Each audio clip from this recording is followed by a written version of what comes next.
नमस्कार साथियों, आपका स्वागत है आपके अपने YouTube चैनल संस्कार चैनल पर। और आज हम सब बात करने वाले हैं बीएड वालों के लिए जिसका पेपर सेकंड है, बाल अवस्था एवं का विकास में हम बात करेंगे अधिगम के पावलाव के सिद्धांत का विस्तृत वर्णन के बारे में।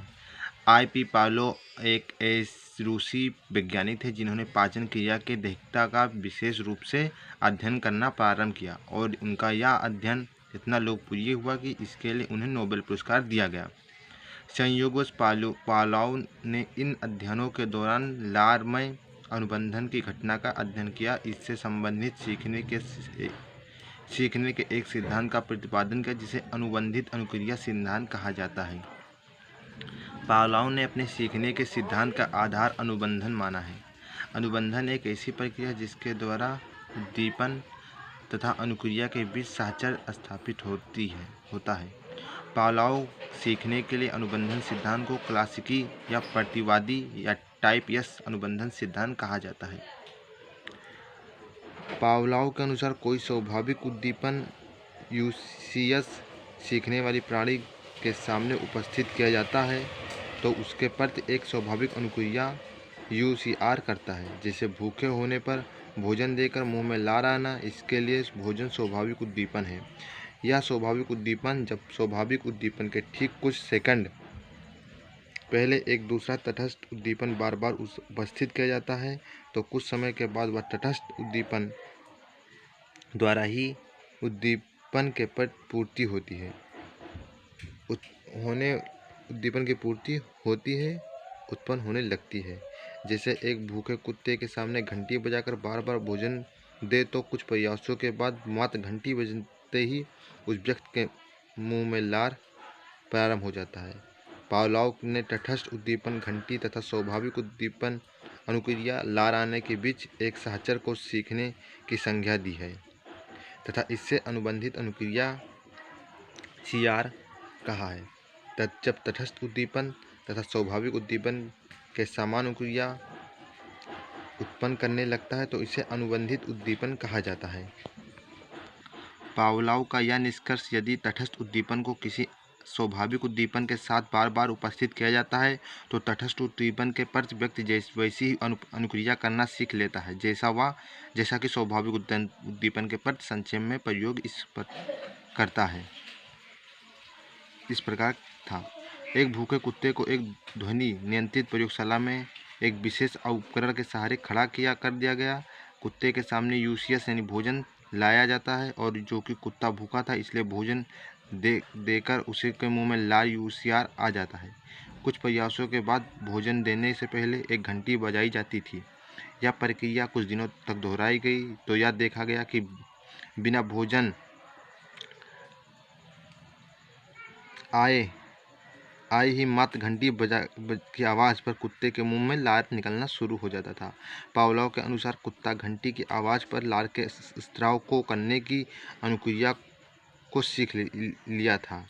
उनके अनुसार घंटी की आवाज़ उद्दीपन तथा लार का स्राव अनुक्रिया के बीच एक नया साहचर्य कायम हुआ जिसे अनुबंधन की संज्ञा दी गई।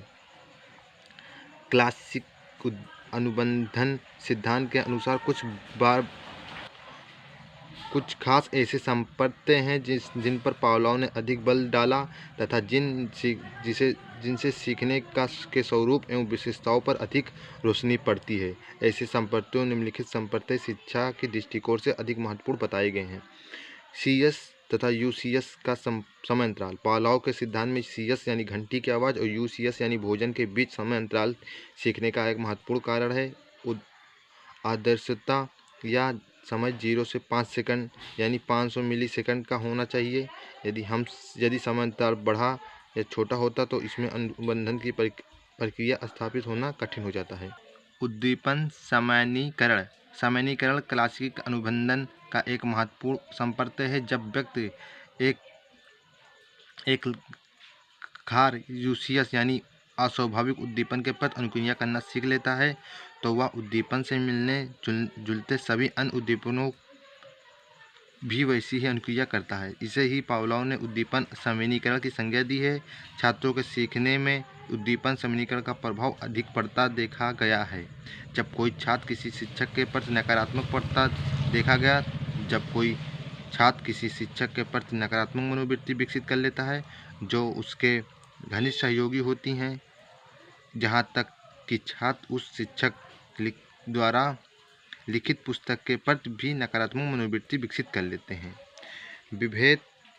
विभेद की घटना समीकरण के ठीक विपरीत घटना है। जैसे जैसे सीखने के लिए किए जाने वाले प्रयासों की संख्या बढ़ती है, वैसे वैसे व्यक्ति के मूल अनुबंधित उद्दीपन तथा अन्य समाज उद्दीपनों के बीच स्पष्ट अंतर कर लेता है। इसका परिणाम यह होता है कि व्यक्ति सिर्फ मूल अनुबंधित उद्दीपन के प्रति अनुक्रिया करता रहता है, अन्य असामान्य उद्दीपनों के प्रति अनुक्रिया नहीं करता। इसे ही विभेद की संज्ञा दी गई। विलोप तथा स्वतः पुनर्लाभ। जब पुनर्बलन या स्वाभाविक उद्दीपन की अनुपस्थिति में व्यक्ति को अनुबंधित अनुक्रिया बार बार की जाती है तो इससे उसकी शक्ति सने सने घटती जाती है।